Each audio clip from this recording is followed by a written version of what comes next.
La grandeur selon les hommes est différente de celle selon Dieu.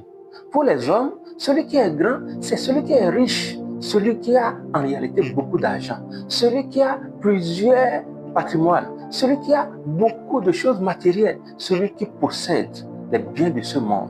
C'est ceux-là qui sont grands selon les hommes. Mais quand vous prenez Dieu, la grandeur selon Dieu, ce n'est pas en fonction de ce que tu possèdes. Elle n'est pas en fonction de choses matérielles.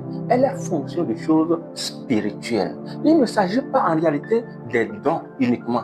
Beaucoup aujourd'hui évaluent les hommes de Dieu par rapport aux dons qu'ils possèdent.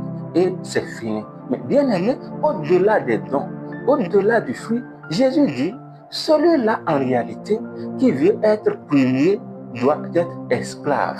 Dans Matthieu 20, versets 26 à 28. Celui-là qui veut être plus grand doit être serviteur de tous. Aujourd'hui, quand vous prenez la grandeur selon le monde, vous allez voir que celui-là qui est grand, il a beaucoup de personnes qui le servent. Beaucoup de personnes servent celui-là qui est grand selon le monde. Quand vous prenez quelqu'un qui est riche, il est peut-être servi par 500 personnes. Lui, il est moins grand que celui qui est servi par 1000 personnes. Celui qui est servi par 1000 personnes est moins grand que celui-là qui est servi par 2000 personnes. Et si vous voyez cela, on dit qu'il est grand. Il y a 2000 personnes qui travaillent dans son entreprise. Oui, ce qu'il a, oui, il y a au moins 3000 personnes qui travaillent pour lui. Et il est honoré.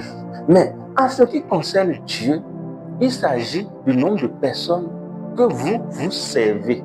Jésus a servi tout le monde entier. C'est pourquoi il est plus grand. Il a donné sa vie pour tout le monde entier. Bien aimé, si tu veux être grand aux yeux de Dieu, tu dois servir comme Jésus. Si tu sers 200, tu es moins grand que celui qui sert 1000. Celui qui sert 1000 est moins grand que celui qui sert 2000. Donc, Dieu ne t'a pas doté des dons. Dieu ne t'a pas doté de fruits pour que tu l'exploites et pour que les gens te servent, mais pour que tu serves en réalité au contraire des gens. Si tu veux être grand aux yeux de Dieu, cesse en réalité de courir derrière les gloires de ce monde. Oui, même si tu as les dons, tu as le fruit de l'esprit, si tu ne sers pas un grand nombre, tu seras appelé plus petit dans le royaume des cieux.